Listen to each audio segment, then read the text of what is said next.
Hello everyone, मैं लोकेंद्र चतुर्वेदी विश्व गुरु classes में आप सबका हार्दिक स्वागत करता हूं। जैसा कि मैंने आपसे कहा था कि अगले कुछ सेशन में न्यूमेरिकल लगवाऊंगा। जो भी चैप्टर आपके पढ़े हुए हैं फिजिक्स में, उनसे रिलेटेड जो भी इम्पोर्टेंट न्यूमेरिकल हैं उनको मैं सॉल्व करवाऊंगा। तो उसी श्रृंखला में आज मैं न्यूमेरिकल का पहला सेशन लेकर के आया हूं और आप सबसे मैं रिक्वेस्ट करूंगा कि जो न्यूमेरिकल होते हैं वो बहुत इम्पोर्टेंट होते हैं। अगर आपने थ्योरी को अच्छे से समझा हुआ है, आपने कंसेप्ट को समझा है, तो न्यूमेरिकल आपको आसानी से समझ में आ जाएंगे। और यदि कोई नया न्यूमेरिकल भी आपके सामने आएगा तो आप उसको भी बड़े आराम से सॉल्व कर लेंगे। तो बस एक ही बात कहूँगा कि सभी लोग बहुत ज़्यादा गौर से ये न्यूमेरिकल को समझना।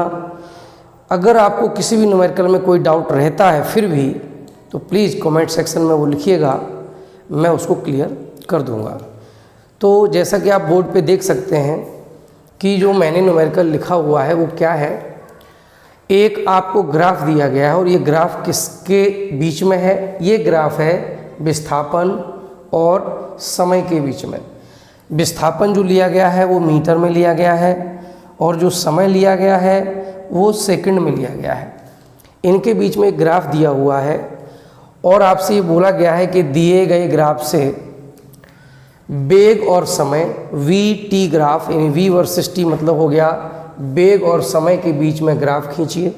ये विस्थापन और समय के बीच में है, आपको वेग और समय के बीच में ग्राफ बनाना है। फिर कहा है कि प्रथम 6 सेकंड में, जो पहले 6 सेकंड में कितना विस्थापन हुआ है ये बताइए, और फिर टोटल 14 सेकंड में कितना विस्थापन हुआ है वो बताइए। यानी आपको कुल मिलाकर के 3 काम करने हैं। पहला तो ये कि 6 सेकंड में कितना विस्थापन है वो बताना है, 14 सेकंड में कितना है वो बताना है, और वेग और समय के बीच में ग्राफ खींचना है। अब थोड़ा आते हैं हम थ्योरी पर। आप याद कीजिए, मैंने आपको जब ये ग्राफ बताए हुए थे तो मैंने कहा था कि विस्थापन और समय के बीच में जो ग्राफ होता है उसकी ढलान जो होती है वो वेग को प्रदर्शित करती है।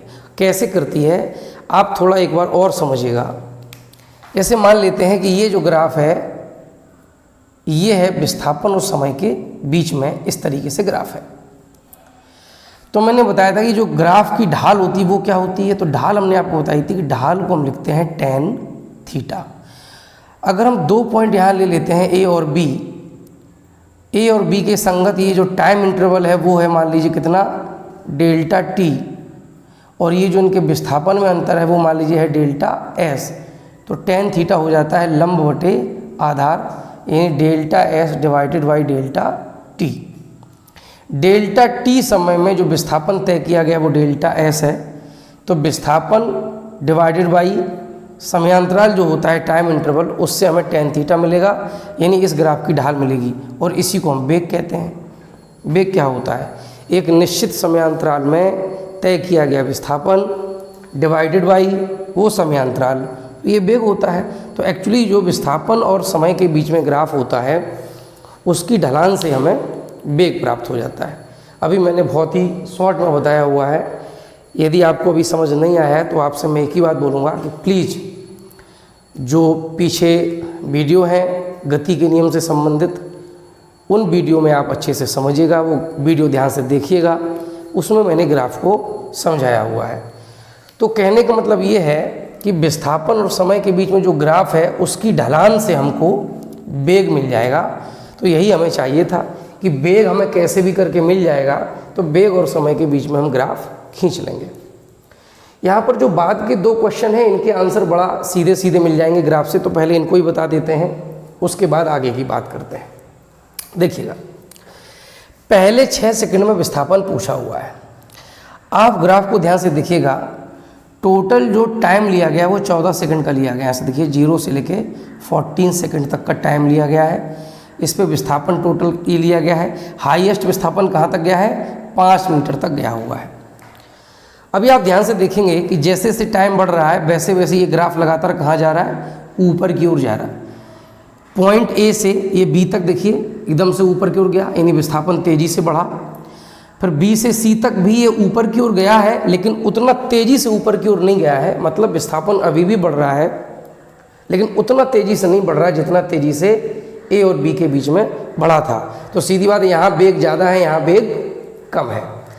सी से डी तक देख सकते हो आप, विस्थापन बढ़ा ही नहीं है, 5 मीटर है और ये कांस्टेंट 5 मीटर ही रहेगा, यानी विस्थापन में कोई परिवर्तन नहीं आया है। विस्थापन नहीं बदलेगा तो इसका मतलब ये हुआ कि स्थिति में कोई परिवर्तन नहीं है, अर्थात वेग शून्य है। तो सी से डी तक वेग शून्य है। डी से ई आप जब देखेंगे तो यहाँ देखिए विस्थापन डी पे कितना है, 5 मीटर है, और ये पॉइंट ई तक आते आते विस्थापन कितना हो जाएगा, शून्य हो जाएगा। 5 मीटर से विस्थापन घट के कितना हो गया, शून्य। तो अब हम क्या कहेंगे कि जो वस्तु गति कर रही थी अब उसकी गति की दिशा क्या हुआ है, बदल गई है। पहले जैसे मान लीजिए वो जा रही थी सीधी, अब वो पॉइंट सी पे जाके रुक गई है, सी से डी तक, यानी कि कितना 6 सेकंड से 12 सेकंड तक वो वहाँ रुकी रही है, और उसके बाद वो अपनी दिशा को बदलती है और वापस आने लगती है, और पॉइंट ई तक आते आते वो जीरो विस्थापन मतलब उसी स्थिति में वापस आ जाती है, यानी जो प्रारंभिक स्थिति थी वही अंतिम स्थिति है। ठीक है, तो यहाँ पर आप देख सकते हो कि ए से बी तक जो ग्राफ है उसकी ढलान अलग है, बी से सी तक जो ग्राफ है उसकी ढलान अलग है, सी से डी की अलग है, डी से ई की अलग है। तो इसका मतलब सीधा सीधा हुआ कि यहाँ वेग जो है वो एक समान नहीं है। ए से बी तक वेग एक समान होगा, ये ढलान एक जैसी है, पर बी से सी तक वेग एक समान होगा, सी से डी एक समान होगा, डी से ई एक समान होगा। लेकिन यदि हम आपसे कहें कि पूरी गति के दौरान क्या वेग एक समान है, तो स्पष्ट रूप से आपको दिख रहा है कि पूरी गति के दौरान वेग जो है वो एक समान नहीं है। तो हम क्या करते हैं, पहले विस्थापन को देखते हैं। तो आप देखिएगा कि विस्थापन 6 सेकंड पे कहाँ जाके ये विस्थापन शो कर रहा है, सी पे। देखिए 6 सेकंड के ऊपर कौन सा पॉइंट है ग्राफ का, पॉइंट सी, और पॉइंट सी पे विस्थापन कितना मिलता है, 5 मीटर। इसका मतलब ये हुआ कि शुरुआती 6 सेकंड में जो विस्थापन है वो कितना है, 5 मीटर के बराबर है। हम यहाँ लिख देंगे, क्या लिखेंगे, ग्राफ से स्पष्ट है कि, क्या स्पष्ट है, प्रथम 6 सेकंड में विस्थापन कितना होगा, 5 मीटर। ठीक है, अब देखिए यहाँ से गति शुरू हो रही है, 1 2 3 4 5 6 सेकंड पे जाके ये सी पे यानी 6 सेकंड आ रहा है। देखिए आप कितना विस्थापन है, 5 मीटर। तो शुरुआती 6 सेकंड में जो विस्थापन है वस्तु का वो 5 मीटर है, 5 मीटर है। फिर कह रहे हैं 14 सेकंड में, 14 सेकंड देखिए यहाँ पे है, और आप देख सकते हैं कि ये ग्राफ जो है 14 सेकंड में क्या किया है, समय अक्ष को टच कर गया है, अर्थात विस्थापन कितना हो गया है। देखिए आप विस्थापन देखिए कितना आ जाएगा, यहाँ पे 0 हो जाएगा। तो 14 सेकंड में कुल विस्थापन कितना है, 14 सेकंड में कुल विस्थापन कितना हो जाएगा, वो 0 हो जाएगा। ठीक है, देखिए आप समय अक्ष पे विस्थापन 0 होगा और विस्थापन अक्ष पे समय 0 होगा। ठीक है, जैसे ये आपकी वाई अक्ष है और ये आपकी एक्स अक्ष है, तो ध्यान रहेगा हमेशा वाई अक्ष पे एक्स हमेशा 0 होता है और एक्स अक्ष पे वाई हमेशा 0 होता है। तो ये जो पॉइंट ई है यही तो 14 सेकंड के लिए है। तो देखिए इस पॉइंट ई पर आप देख सकते हैं ये ग्राफ जो है वो समय अक्ष पर आ गया है, अर्थात विस्थापन 0 हो गया है। तो मेरे जो 2 प्रश्न थे छोटे छोटे से, 6 सेकंड में विस्थापन 5 मीटर हो गया, 14 सेकंड में 0 हो गया। अब जो मेरा मेन जो बचा है काम वो है वेग और समय के बीच में ग्राफ खींचना। तो उसके लिए देखिए हमने आपसे कहा है कि ये जो ग्राफ है वो 4 पार्ट में बना हुआ है। ए से बी की ढाल अलग है, बी से सी की अलग, सी से डी की अलग, डी से ई की अलग, यानी कि वेग जो है वो 4 बार बदला है। तो हमें चारों बार अलग अलग वेग निकालने पड़ेंगे और उसके बाद इस ग्राफ को हम बना पाएंगे। ठीक है, तो ध्यान से समझिएगा।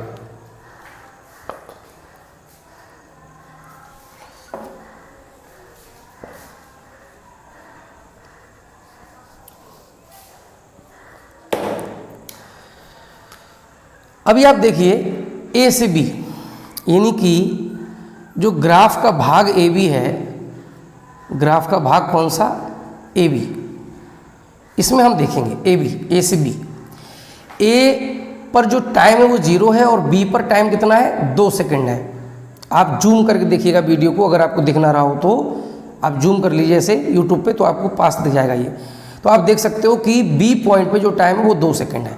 इसका मतलब ये हुआ कि जब गति प्रारंभ हुई है तब से लेके 2 सेकंड तक ये ढलान एक समान है, अर्थात बेग एक समान है। तो बेग होगा क्या, इस ग्राफ की ढलान के बराबर।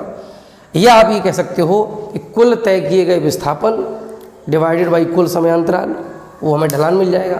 तो आप देखिएगा पॉइंट ए से बी में अगर हम बात करेंगे तो जो टाइम इंटरवल है वो कितना है, मैंने कहा 0 से 2 सेकंड है। तो ग्राफ ए बी में जो टाइम इंटरवल रहेगा डेल्टा टी रहेगा वो हो जाएगा आपका 2 सेकंड के बराबर हो जाएगा। ठीक है, यानी ए बी के लिए जो टाइम इंटरवल है वो 2 सेकंड है। इस टाइम इंटरवल में ये बी पॉइंट पे पहुंच गया ग्राफ, यानी विस्थापन कितना है, 3 मीटर के बराबर है। तो जो तय किया गया विस्थापन है डेल्टा एस वो हो जाएगा 3 मीटर। ठीक है, तो हमें ए बी जो पार्ट है ग्राफ का उसके लिए हमें विस्थापन मिल गया और समयांतराल मिल गया। अब यहाँ से हम बेग निकाल सकते हैं। तो जो बेग होगा वो कितना हो जाएगा, तो बेग होता है v, हमने कहा इस ढलान के बराबर, अर्थात delta S divided by delta T. तो यहाँ से हो जाएगा 3 मीटर डिवाइडेड बाई 2 सेकेंड, यानी कि 3/2 अर्थात कितना हो गया, 1.5 मीटर पर सेकेंड। ये हमें बेग मिल गया कौन से भाग के लिए, ए बी भाग के लिए। ठीक है, तो एक पार्ट के लिए हमने कर लिया, ग्राफ ए बी भाग के लिए हमने कर लिया। अब हम देखेंगे कौन से भाग के लिए, अब हम देखेंगे ग्राफ का भाग लेंगे कौन सा, बी सी। ठीक है, अब हम ग्राफ का भाग ले लेंगे बी सी। देखिए एक न्यूमेरिकल को आप अच्छे से समझ लेते हैं ना तो आपके 10वें न्यूमेरिकल तैयार ऑटोमेटिकली हो जाते हैं, इसलिए बहुत गौर से समझिएगा। अगर हम BC ग्राफ की बात करेंगे तो इसकी ढलान आप देख सकते हो अलग है। देखो इसकी ढाल ऐसी, इसकी ढाल ऐसी है, ढाल बदल गई है। तो ढाल बदल गई तो इसके लिए हमें अलग टाइम इंटरवल निकालना पड़ेगा और अलग हमें इसका विस्थापन निकालना पड़ेगा। ठीक है ना, तो ये ट्राइंगल बनेगा यहाँ पे। अब हमें इस ट्राइंगल से इसकी ढाल निकालनी है। तो उस कंडीशन में अगर हम आपसे कहें कि अब जो तय किया गया विस्थापन होगा वो कितना होगा ग्राफ BC में, तो आप देखिए ये पॉइंट B के लिए 3 मीटर के बराबर है और C पे कितना है, 5 मीटर। आप देखिए पॉइंट B पर कितना विस्थापन है, 3 मीटर, पॉइंट C पे कितना है, 5 मीटर। यानी टोटल जो विस्थापन बदला है 3 से कितना हुआ है, 5, यानी कि 2 मीटर हुआ है। तो डेल्टा एस हो जाएगा आपका 2 मीटर, 2 मीटर के बराबर विस्थापन हो जाएगा। अभी आप देखिए कि B पे टाइम कितना है, 2 सेकंड है और C पे टाइम कितना है, 6 सेकंड है।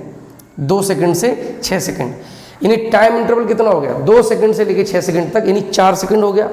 तो डेल्टा टी जो आपका हो जाएगा वो हो जाएगा 4 सेकंड। तो फिर से हमें क्या हुआ है, ये B से C तक के लिए टाइम इंटरवल मिल गया और विस्थापन मिल गया। तो यहाँ से हम फिर से बेग निकाल लेंगे। तो बेग हो जाएगा delta S divided by delta T, यानी जो विस्थापन कवर किया है उस वस्तु ने डिवाइडेड बाई टाइम इंटरवल। तो ये बराबर हो जाएगा 2/4 मीटर पर सेकंड। 2/4 मतलब ये हो जाएगा आपका 0.5, तो 0.5 मीटर पर सेकंड। ठीक है, तो इस तरह से हमने दूसरे हिस्से के लिए भी बेग निकाल लिया। ऐसे ही हम तीसरे हिस्से की अगर बात करेंगे, ग्राफ का भाग CD, कौन सा ले लेंगे, भाग ले लेंगे CD। ध्यान से देखिए, अगर हम C से लेकर D तक की बात करेंगे तो आप ध्यान से देखेंगे पॉइंट C पे विस्थापन कितना है, 5 मीटर है। पॉइंट D तक कितना है, 5 मीटर ही रहेगा, यानी विस्थापन में कोई चेंज नहीं है, यानी वस्तु जहाँ थी वहीं है, 5 का 5 ही है। तो जो विस्थापन तय किया है वो 0 हो जाएगा, क्योंकि वस्तु का विस्थापन 6 सेकंड पे कितना है, पॉइंट C पे कितना है, 5 मीटर, और 12 सेकंड पे भी कितना है, 5 मीटर। तो कोई चेंज ही नहीं है। डेल्टा टी कितना हो गया है, डेल्टा टी जरूर देखिए, पॉइंट C पे कितना है टाइम, 6 सेकंड है, पॉइंट D पे कितना है, 12 सेकंड। तो 6 सेकंड से लेकर 12 सेकंड तक जो इंटरवल है वो 6 सेकंड का हो गया। 12 सेकंड माइनस 6 सेकंड, यानी कितना हो गया, 6 सेकंड के बराबर। तो जो टाइम इंटरवल है वो 6 सेकंड जरूर है, लेकिन इतने में जो विस्थापन कवर किया वो तो शून्य है। जब विस्थापन कवर नहीं किया तो बेग कितना हो जाएगा, delta S divided by delta T, यानी कि 0 हो जाएगा। तो जो ग्राफ CD है उसमें तो बेग हो गया 0। अब एक लास्ट बचा है, उसको यहाँ ऊपर हम कर लेते हैं। ऐसे ही करना पड़ेगा न्यूमेरिकल, भाई क्या करें। तो ग्राफ का भाग ले लेते हैं कौन सा, ग्राफ का भाग ले लेते हैं DE, ठीक है। बहुत चलिए, तो बात करेंगे हम DE की। तो आप देखेंगे कि D पर कितना विस्थापन है, 5 मीटर है, और E पर कितना हो गया, 0 हो गया। यहाँ पे क्या हो रहा है, विस्थापन बढ़ने की बजाय घट रहा है। 5 से कितना हो गया है, 0 हो गया है। तो अगर हम डेल्टा S कहेंगे तो वो आपका कितना हो जाएगा, 0 हो गया है। कितना था पहले, 5 था, ठीक है, हो कितना गया है, 0। तो जो विस्थापन हो जाएगा वो हो जाएगा माइनस का 5 मीटर। ये बात आप जरूर समझिएगा। ये माइनस में क्यों आ रहा है पता है, ये बता रहा है कि जो वस्तु गतिमान थी ना वो वापस आ रही है। विस्थापन एक सदिश राशि है, दिशा बदलेगी तो मान बदल जाएगा, ठीक है ना। तो यहाँ पे देखेंगे हम लोग कि पॉइंट डी पे विस्थापन 5 मीटर था और ई पे कितना रह गया जाके 14 सेकंड पे, वो 0 रह गया, यानी कि घट गया कितना, -5। टाइम कितना लगा इसमें, टाइम हो गया डेल्टा टी। देखिए डी पॉइंट पे कितना टाइम है, 12 सेकंड, ई पे कितना है, 14 सेकंड। तो टाइम इंटरवल तो हो गया 2 सेकंड। कितना हो गया, 2 सेकंड। 12 सेकंड से 14 सेकंड यानी कि 2 सेकंड। तो यहाँ से अगर हम वेग निकालेंगे तो होगा delta S divided by delta T, यानी -5/2 मीटर पर सेकंड, मीटर पर सेकंड, यानी बराबर हो गया -2.5 मीटर पर सेकंड। तो देखिए हमें क्या क्या मिल गया, आप देखिए पहले तो पहला भाग था 0 से 2 सेकंड तक का, उसमें वेग मिल गया 1.5 मीटर पर सेकंड। फिर 2 से 6 सेकंड तक का जो था उसमें वेग मिल गया 0.5 मीटर पर सेकंड। फिर CD में वेग मिल गया हमें 0, और लास्ट पार्ट में वेग हमें मिल गया -2.5 मीटर पर सेकंड। तो अब हमें वेग और समय दोनों मिल चुके हैं। अब हम इनके बीच बनाएंगे ग्राफ, ठीक है ना। प्लीज बहुत बहुत बहुत ध्यान से सुनिएगा। यदि आपको कुछ भी समझ में नहीं आता तो प्लीज़ कमेंट सेक्शन में लिखिएगा, मैं आपको बता दूंगा। वैसे मुझे लगता नहीं कि आपको समझ में नहीं आएगा, बहुत ही धीरे धीरे मैं समझा रहा हूँ तसल्ली से, क्योंकि मेरा मकसद ये नहीं है कि एक सेशन में मैं 5 या 10 न्यूमेरिकल लगा दूँ, भले ही 1 या 2 न्यूमेरिकल लगाऊँ, लेकिन वो 2 न्यूमेरिकल ऐसे होने चाहिए कि आपको अच्छे से समझ में आ जाए, जिससे कि आप उस जैसे जितने भी न्यूमेरिकल आए उनको ईजीली आप सॉल्व कर पाए, ठीक है ना। तो देखिए ध्यान से, यहाँ पर हम देखते हैं कि हमें वेग और समय के बीच में ग्राफ खींचना है। तो मैं क्या करता हूँ, एक अक्ष पे ले लेता हूँ वेग, इस पे ले लेता हूँ वेग, ठीक है, किस में लेंगे, मीटर पर सेकंड में लेंगे, ठीक है, ये इसकी यूनिट रहेगी। और हम यहाँ ले लेते हैं समय, समय जो लेंगे वो किस में लेंगे, वो आपका सेकंड में लेंगे, ठीक है। अभी देखते हैं ग्राफ की स्टार्टिंग कहाँ से हो रही थी, ए से बी। तो ए से बी का जो टाइम इंटरवल है वो 2 सेकंड है। तो शुरुआती 2 सेकंड में वेग कितना है, 1.5 मीटर पर सेकंड। शुरुआती 2 सेकंड में जो वेग है वो है 1.5 मीटर पर सेकंड। हाईएस्ट कितना वेग गया है देखिए आप, वो इतनी है 1.5 के बराबर। तो हम इस पर कुछ क्या करते हैं, कुछ एक थोड़ा लिख लेते हैं ऊपर, जैसे ये ले लिया 1, यहाँ पे तो 0 होगा, ये ले लिया हमने 2, ये ले लिया 3, ऐसे ये ले लिया 4, ऐसे नीचे भी ले लेते हैं क्योंकि वेग यहाँ पे माइनस में है, दिशा पलटेगी। तो यहाँ ले लिया मैंने -1, यहाँ ले लिया -2, यहाँ ले लिया -3, ऐसे करके नीचे अपोजिट डायरेक्शन में। इस पर टाइम है, टाइम इंटरवल हमारा अभी भी कितने सेकंड तक रहेगा, 14 सेकंड तक रहेगा। तो उसको भी लिख लेते हैं, 1 सेकंड, 2 सेकंड, 3, 4, 5, 6, 7, 8, 9, 10, 11, इसको और बढ़ाएंगे हम, 12, 13 और 14। तो इस तरीके से ग्राफ हमने 14 सेकंड तक बना लिया है, ठीक है। शुरुआती 2 सेकंड की बात करते हैं, वेग कितना है 1.5, यानी 1.5 का मतलब 1.5, 1 और 2 के बीच में होगा, यहाँ पे होगा 2 सेकंड में, यानी यहाँ से लेके यहाँ तक, ये 1 सेकंड है, ये 2 सेकंड। 2 सेकंड में जो वेग है वो 1.5 है, प्लस का है माइनस का, प्लस का। तो अब देखिएगा 2 सेकंड तक जो वेग रहेगा वो कितना रहेगा, 1.5 के बराबर। देखिए 1.5 1 और 2 के बीच में होगा, मिडिल में होगा, तो यहाँ तक वेग रहेगा आपका 1.5। फिर 2 सेकंड से लेके 6 सेकंड तक अगले पार्ट BC में क्या हो रहा है, अब वेग घट गया, कितना रह गया 0.5 का होगा, 0 और 1 के बीच में मिडिल में यहाँ कहीं होगा।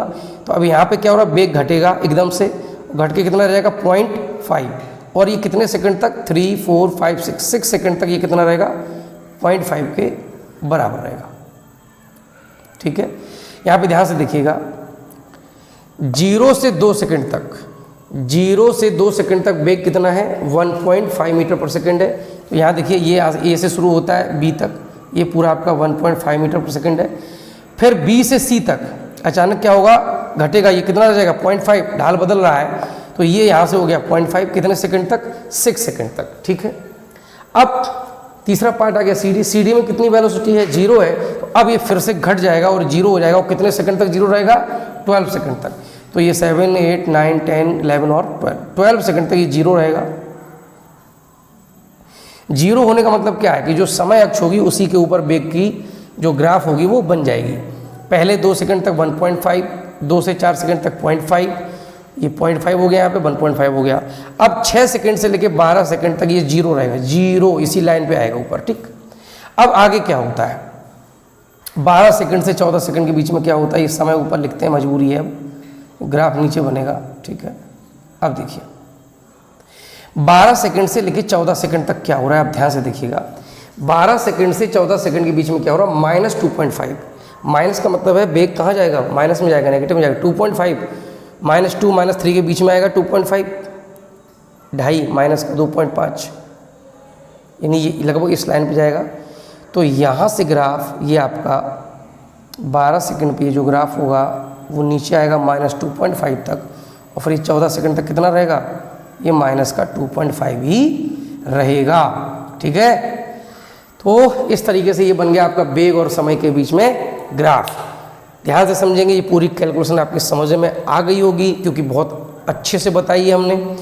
ग्राफ का जो भाग ए भी है वो 0 से 2 सेकंड है। 0 से 2 सेकंड में हमारी वेलोसिटी 1.5 है, 0 से 2 सेकंड में 1.5 है, 2 से 6 सेकंड के बीच में 0.5 है, 2 से 6 सेकंड के बीच में घट के ये कितनी होगी 0.5 हो गई।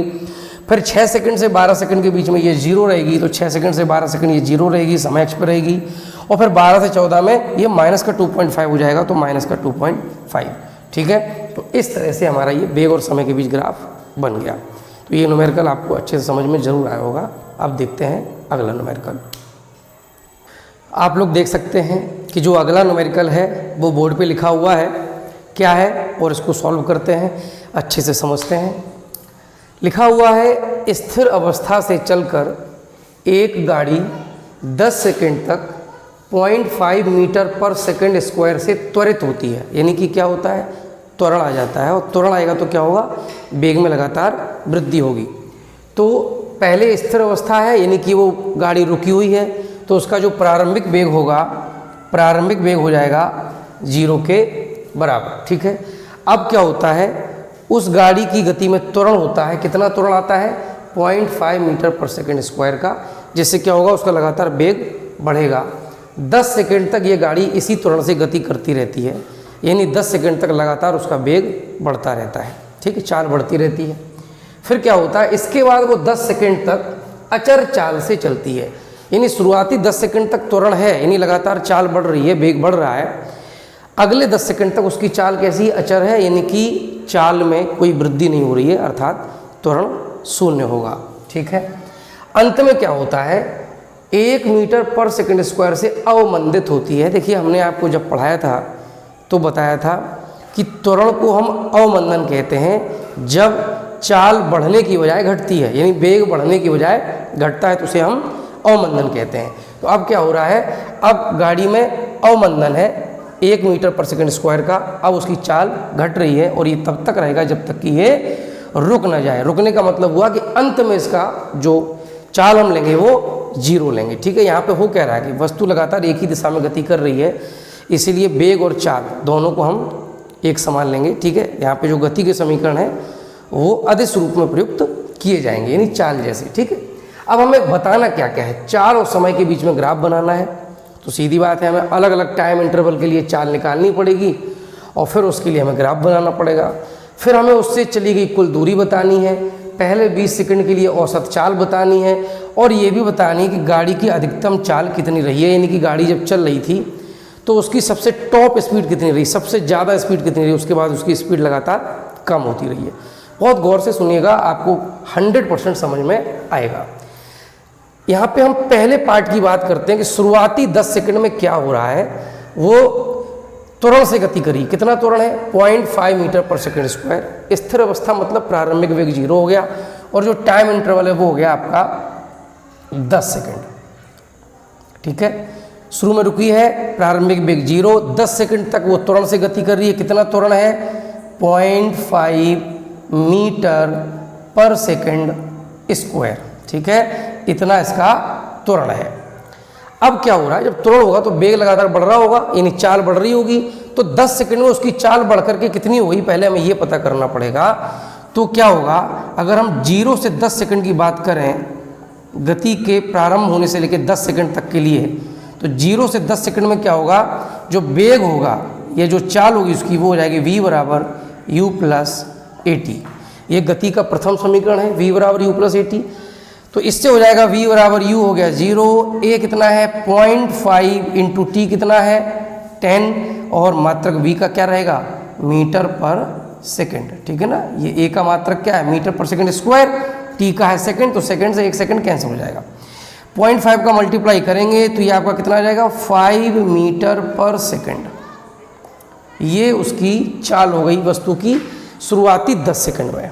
अब अगले 10 सेकंड क्या हो रहा है, वो अचर चाल से चलती है। इसका मतलब ये हुआ कि 10 सेकंड से लेकर के 20 सेकंड तक, 10 सेकंड से लेकर के 20 सेकंड तक चाल कितनी है, वो 5 मीटर प्रति सेकंड ही है, इसमें कोई बदलाव नहीं हुआ है। शुरू में लगातार चाल बढ़ी है, 0 से 5 हुई है, लेकिन अगले 10 सेकंड 20 सेकंड तक, यानी 10 सेकंड से लेकर 20 सेकंड तक, शुरुआती 10 सेकंड में चाल बढ़ी है, अगले 10 सेकंड अचर चाल है, तो 10 सेकंड से 20 सेकंड हो गया ना, कितना हो गया 5 मीटर पर सेकंड ही रहेगा। शुरुआती 10 सेकंड में चाल बढ़ी, अगले 10 सेकंड में अचर रही। अब क्या हो रहा है, अब कितने सेकंड वो गति कर रही है ये नहीं दिया है, लेकिन ये कह रहे हैं कि अवमंदन हो गया, यानी उसकी चाल घट रही है और तब तक घटेगी जब तक कि वो रुक नहीं जाती है। तो यहाँ तीसरे पार्ट की बात करते हैं, उसमें टाइम मुझे नहीं पता, टाइम हम निकालेंगे, कितना टाइम लगेगा वो हम देखेंगे, लेकिन अंत में हो क्या रहा है आप ये देखिए। अंत में क्या हो रहा है, जो अंतिम वेग है, अंतिम वेग है वो हो रहा है 0। अंतिम वेग कितना हो रहा है 0। अब इस समय क्या हो रहा है, अवमंदन हो रहा, त्वरण नहीं अवमंदन है। तो जो अवमंदन है, अवमंदन वो कितना है 1 मीटर पर सेकंड। इसको हम किस में लेंगे, माइनस में। क्यों लेंगे माइनस में, क्योंकि यहाँ पे वेग बढ़ नहीं रहा बल्कि घट रहा है, तो अवमंदन को हम ऋणात्मक लेते हैं।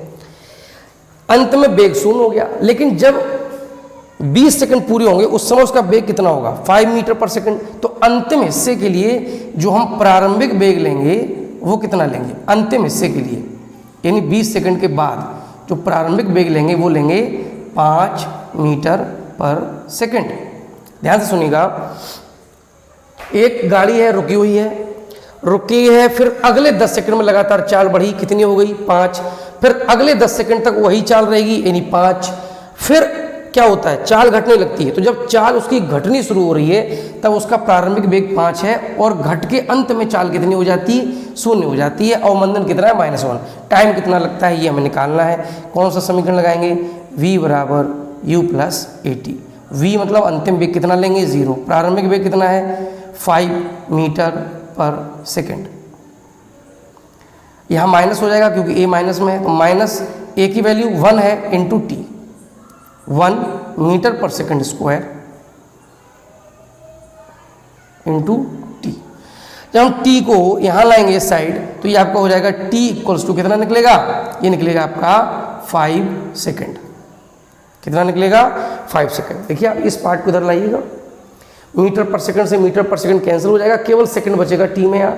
तो टी हमारा निकल आया 5 सेकंड, यानी जब वो अंत में रुकेगी तो टोटल कितना टाइम ले लेगी 5 सेकंड। तो गति कितने सेकंड हुई है 10 सेकंड तक ये, फिर अगले 10 सेकंड ये, 20 हो गया, फिर 20 से 5 और 20 से 25 हो गया। ठीक है, तो टोटल 25 सेकंड तक गति हुई है और इन 25 सेकंड में उसकी क्या क्या चाल है ये हमें पता चल जाती है। ठीक है ना, तो हम इसके आधार पे क्या बनाते हैं, ग्राफ बनाते हैं। ठीक, चलिए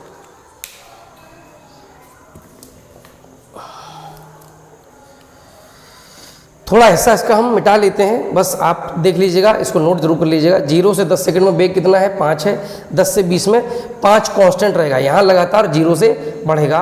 तो हम यही बात करते हैं, इसको यहाँ पे ग्राफ बना लेते हैं। देखिए अब हम क्या करते हैं, इस अक्ष पे हम ले लेते हैं चाल, और चाल हम किस में लेंगे, मीटर पर सेकंड में चाल हम लेंगे, ठीक है। और इस अक्ष पे हम ले लेते हैं समय, और समय हम किस में लेंगे, सेकंड में ले लेंगे, ठीक है, इस तरह से। अभी आप देखेंगे शुरुआत में तो वेग 0 है, चाल 0 है, तो यहाँ पे 0 हो गया, ग्राफ यहीं से स्टार्ट होगा। अगले 10 सेकंड तक लगातार, अगले 10 सेकंड तक लगातार चाल बढ़ेगी, और कितनी हो जाएगी, बढ़ बढ़ के 5 मीटर पर सेकंड। तो यहाँ पे हम 5 लिख लेते हैं, 1 2 3 4 और 5। देखिए यहाँ पे बिना नापतोल के बन रहा है, सही, तो अंदाज से है। आप लोग तो नापतोल के खाने बनाइएगा प्रॉपर, ठीक है। 1 सेंटीमीटर का खाना लीजिए या आधा सेंटीमीटर का, कोई पैमाना चुन लीजिएगा तब बनाइएगा, ठीक है। अभी यहाँ पे क्या हो रहा है, कितने सेकंड है टोटल, 25 सेकंड तक, यानी 10 सेकंड तक बढ़ी है चाल, पर 10 सेकंड कांस्टेंट है, अगले 5 सेकंड वो चाल उसकी घट के 0 होती है। तो 25 सेकंड, इसमें हम 25 सेकंड तक जाएंगे। तो एक काम करते हैं, थोड़ा ये हम यहाँ पे खाने जो बनाते हैं बड़े बड़े बनाते हैं, और 5 सेकंड के बना लेते हैं। ये 5 सेकंड हो गया, ये आपका 10 सेकंड हो गया, ये 15 हो गया, ये 20 सेकंड हो गया, और ये यहाँ पे 25 सेकंड हो गया। देखिए मैंने 5 सेकंड का ही क्यों लिया है नीचे खाना, ये भी आपको समझना ज़रूरी है। देखिए यहाँ पे आप देख सकते हो शुरुआत में टाइम कितना है 10 सेकंड, फिर कितना है 10, आखिरी में कितना आ रहा 5। यानी जो 3 हमारे पास टाइम इंटरवल आए हैं, तीनों जो है 5 में कॉमन है, 5 5 5, यानी इनका हम HCF निकालेंगे मासा तो 5 आएगा, इसलिए मैंने 5 सेकंड का इंटरवल ले लिया। अब शुरुआती 10 सेकंड में क्या हो रहा है, लगातार चाल बढ़ रही हो, बढ़ते बढ़ते 10 सेकंड में चाल बढ़ते बढ़ते कितनी हो जाती है, 5 के बराबर हो जाती है। तो 10 सेकंड में बढ़ते बढ़ते यहाँ इस पॉइंट पे पहुँच जाएंगे हम, और इसके नीचे टाइम कितना होगा 10 सेकंड। यानी इस पॉइंट पे आप देख सकते हो टाइम 10 सेकंड है, और जो चाल है वो 5 मीटर पर सेकंड है, और कहाँ से बढ़ी है, 0 से। तो 0 से इस पॉइंट को हम मिला देंगे, ठीक है। तो ये पॉइंट मान लो हमारा A हो गया, ये पॉइंट हमारा B हो गया। तो ये AB जो हिस्सा है वो हमारे पहले वाले बात को बता रहा है, कौन सी, विरामावस्था से चली है 10 सेकंड में इतने त्वरण से, ठीक है। और इसका चाल कितना होगा इसकी, 5 मीटर पर सेकंड। अगले 10 सेकंड, यानी 10 सेकंड से 20 सेकंड की बात करें तो चाल इतनी ही रहने वाली है, इसमें कोई चेंज नहीं है, मतलब चाल ना घट रही है ना बढ़ रही है। तो ये जो दूसरा पार्ट है BC, इसमें जो चाल है वो कांस्टेंट है 5 मीटर पर सेकंड, और 20 सेकंड पे हम आ गए। अब 20 से 25 सेकंड में चाल इसकी घट के कितनी हो जाती है, 0 हो जाती है, यानी अवमंदन होता है तब तक कि जब तक ये रुक नहीं जाती। तो ये पॉइंट हमारा हो गया D, ये AB BC CD 3 हिस्से हो गए इसके। तो इस तरह से ये हमारे पास चाल और समय के बीच में क्या बन गया है, ग्राफ बन गया है, जो हमसे पूछा गया था। चाल समय ग्राफ बनाइए, बना लिया। अब एक ग्राफ से चलेगी कुल दूरी बताइए, ग्राफ से चलेगी कुल दूरी। देखिए हमने आपको बताया था कि जब चाल समय ग्राफ हमें दिया जाए, और हमें देखिए वेग और समय ग्राफ के बारे में हमने आपको बताया था कि वेग समय ग्राफ दिया जाए और हमें विस्थापन निकालना हो, तो वेग समय ग्राफ और समय अक्ष के बीच में घिरा हुआ जो क्षेत्रफल होता है वो हमें क्या बताता है, वो हमें विस्थापन बताता है। अब वही ग्राफ हमें दूरी भी बताता है। कैसे, देखिए विस्थापन सदिश राशि है, धनात्मक विस्थापन होगा उसको हम धनात्मक लेंगे, जो ऋणात्मक विस्थापन होगा उसको हम ऋणात्मक लेंगे। लेकिन दूरी अदिश राशि है, दूरी कभी ऋणात्मक नहीं होती, तो जो ऋणात्मक विस्थापन होता है वो भी धनात्मक ही लिया जाता है, ठीक है। अभी आपको इसमें तो ऐसा नहीं है, अगर ऐसा कोई आगे नंबर लाता है हम बता देंगे हम किस बात की बात आपसे कर रहे थे। चलिए, तो यहाँ पे क्या है, ये जो AB BC CD ये जो ऊपर ग्राफ बनाई किसका ग्राफ है, ये चाल समय ग्राफ है, और नीचे क्या है, समय अक्ष। तो चाल समय ग्राफ और समय अक्ष के बीच में जो घिरा हुआ क्षेत्रफल होगा वो हमें चली गई कुल दूरी के बारे में बताएगा। तो चली गई कुल दूरी क्या हो जाएगी, अगर हम बात करें तो चली गई कुल दूरी कितनी हो जाएगी। हमने आपसे कहा है कि दूरी अगर हमें निकालनी तो क्या करना पड़ेगा, चाल समय ग्राफ और समय अक्ष के बीच घिरा हुआ क्षेत्रफल निकालना पड़ेगा, यानी ये पूरा क्षेत्रफल। देखिए ये ग्राफ A से लेकर D तक है ना, तो ये पूरा घिरा हुआ क्षेत्रफल, यानी ये जो आकृति बनती है, देखिए ये जो आकृति बनती है, ये पूरा जो क्षेत्रफल होगा, ये पूरा क्षेत्रफल किसको बताएगा, ये पूरा क्षेत्रफल बताएगा चली गई कुल दूरी को, ठीक है। यानी हम लिख सकते हैं किसका क्षेत्रफल, एरिया ऑफ ABCD ABCD इसका जो क्षेत्रफल होगा। अब जरा ABCD को आप देखिए ध्यान से, ABCD बन क्या रहा है, तो ये एक है समलंब चतुर्भुज। क्या है? समलंब चतुर्भुज। देखिए आप समलंब चतुर्भुज में क्या होता है, चार भुजाएं में से कोई दो भुजाएं समांतर होती हैं। तो यहाँ पे जो नीचे जो भुजा है कौन सी, AD, यहाँ देखिए ये पॉइंट A हो गया, AD भुजा जो है वो BC के समांतर है। तो इस तरीके से ये समलंब हो जाएगा। और समलंब का एरिया हम निकालते कैसे हैं, 1/2 मल्टीप्लाइड बाई समांतर भुजाओं का योग। अब नीचे वाली जो भुजा है समांतर, ये दो भुजा है ना, नीचे वाली 0 से स्टार्ट हो रही है, कहाँ पे एंड हो रही, 25 पे। तो नीचे वाली हो गई 25 प्लस ऊपर वाली BC, देखिए B कितने पे स्टार्ट हो रही, 10 पे, और C यानी 20 तक, 10 से 20, BC कितनी हो जाएगी, 10 से 20 तक कितना हो गया, 10, तो ये 10 हो गया।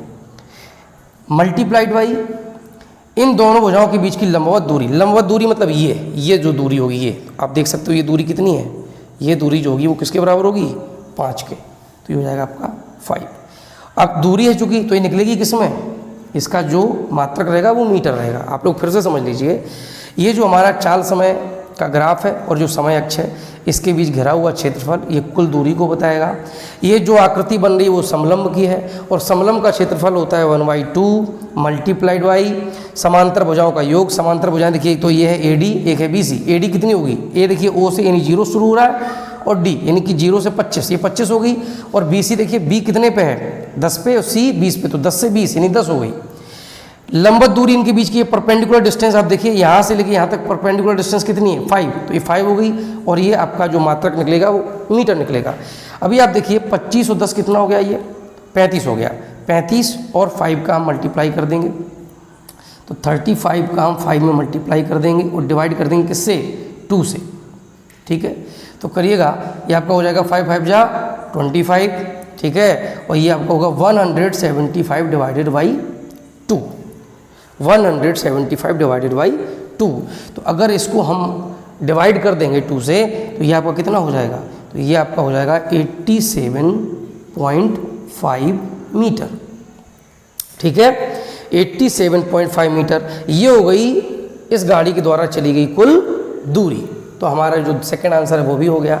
अब पहले 20 सेकंड में औसत चाल, पहले 20 सेकंड में देखिए, पहले 20 सेकंड मतलब ये 0 है, फिर ये 10, ये 20, यानी ये कौन से हिस्से की बात कर रहे हैं, A से B और B से C, यानी केवल इतने हिस्से की ये बात कर रहे हैं। और कह रहे हैं भैया इस हिस्से में बताओ कि औसत चाल कितनी रही है। तो जरा देखिएगा औसत चाल हम कैसे निकालेंगे। देखो, औसत चाल के लिए हमने आपको बताया है कि औसत चाल बराबर होता है कुल दूरी डिवाइडेड बाई कुल समय। यानी हमें क्या करना है, हमें पहले 20 सेकंड की कुल दूरी निकालनी होगी, और कुल समय तो 20 सेकंड हो ही गया। तो कुल दूरी क्या होगी, फिर से वही चीज़, चाल समय का जो ग्राफ है और समय अक्ष है, इनके बीच घिरा हुआ क्षेत्रफल। लेकिन अब हमें जो ग्राफ लेना है वो केवल 20 सेकंड तक लेना है। 20 सेकंड कहाँ पे एंड होते हैं, C पे। तो अब जो हमें एरिया निकालना वो केवल कितना निकालना है, जरा देखिए, हम तिरछी लाइनें फिर से बना रहे हैं। यहाँ से A से स्टार्ट करेंगे, ये पूरा ग्राफ है, ये पूरा जो एरिया है वो हमें निकालना है, इतना एरिया, इतना, यानी इस हिस्से को छोड़ देना है, इस हिस्से को, ये जो ट्रायंगल यहाँ बनेगा इस हिस्से को हमें छोड़ देना है, बकाया पूरा एरिया निकाल लेना है। और ये जो होगा वो 20 सेकंड में तय की कुल दूरी के बराबर होगा। अब ये कितनी होगी दूरी, देखिए 20 सेकंड में तय दूरी कितनी होगी, इसको भी हम कैलकुलेट कर लेते हैं। अगर आप ध्यान से देखें तो ये कौन सी आकृति बनती है, ABC, यहाँ कोई पॉइंट हम अपनी तरफ से और ले लेते हैं, मान लीजिए E। तो अब आकृति बन जाएगी एरिया ऑफ, यानी क्षेत्रफल किसका निकालना है, ABCE का, ABCE का। अब यहाँ ये एरिया नहीं निकालना, ये भी आप ध्यान से देखेंगे ये भी समलंब है। क्या है, समलंब, समांतर भुजा है। ये देखिए कौन कौन सी, AE और BC। ये A है आपका 0 पे, AE BC समांतर है। तो इनका हम एरिया निकालेंगे 1/2 मल्टीप्लाई किससे करेंगे, समांतर भुजाओं का योग। ये वाली कितनी समांतर भुजा, A से E कितना है, 20 है, और B से C कितना है, 10 है, वो हम बता ही चुके आपको। तो ये आपका 20 + 10 हो जाएगा, 20 + 10 हो जाएगा। और इनटू में मल्टीप्लाई क्या होता है, परपेंडिकुलर डिस्टेंस, वो अभी भी कितनी रहेगी, 5 रहेगी, और हमारा जो यूनिट रहेगा, मात्रक रहेगा, वो मीटर रहेगा। यहाँ देखिए 20 + 10 30 हो गया, तो 30 × 5 डिवाइडेड बाई 2 जब करेंगे तो ये हमारा निकल के कितना आएगा, ये निकल के आएगा 75 मीटर। तो जो कुल दूरी निकल के आ गई है वो 75 मीटर निकल के आ गई है। तो औसत चाल कितनी होगी, औसत चाल कितनी हो जाएगी, कुल दूरी यानी कि 75 मीटर डिवाइडेड बाई कुल समय कितना है 20 सेकेंड है। तो यहाँ से हमारा कितना निकलेगा, जब हम 20 डिवाइड कर देंगे तो ये आपका निकलेगा 3.75 मीटर पर सेकेंड। ये हमारी क्या निकल आएगी, औसत चाल यानी कि एवरेज स्पीड निकल के आ जाएगी। अब इसमें एक क्वेश्चन आखिरी बचा है, गाड़ी की अधिकतम चाल बताइए। गाड़ी की अधिकतम चाल, अब देखिए आप यहाँ पे शुरुआत में चाल कितनी है, ए पे चाल 0 है, बी पे कितनी है 5 मीटर पर सेकंड, बी से सी तक कितनी है 5 मीटर पर सेकंड। और उसके बाद चाल लगातार क्या हो रहा है, घट रही है और 25 सेकंड पे 0 हो जाती है, यानी मैक्सिमम स्पीड कितनी गई है 5 मीटर पर सेकंड। तो स्पष्ट क्या है, जो अधिकतम चाल होगी वो कितनी होगी, अधिकतम चाल होगी वो हो जाएगी आपकी 5 मीटर पर सेकंड। तो इस तरह से हमने इस क्वेश्चन को सॉल्व कर लिया है। देखिए न्यूमेरिकल बहुत टाइम कंज्यूमिंग होता है और जल्दी जल्दी लगाने का मतलब नहीं है, क्योंकि न्यूमेरिकल मुझे नहीं लगाना है, मुझे सिखाना है, ठीक है ना। तो आपके हिसाब से बिल्कुल धीरे धीरे हर चीज़ को बताते हुए मैंने प्रयास किया है। यदि फिर भी कोई डाउट हो तो प्लीज़ पूछिएगा, ठीक है। ध्यान से पढ़िएगा क्योंकि न्यूमेरिकल बहुत इंपॉर्टेंट होते हैं।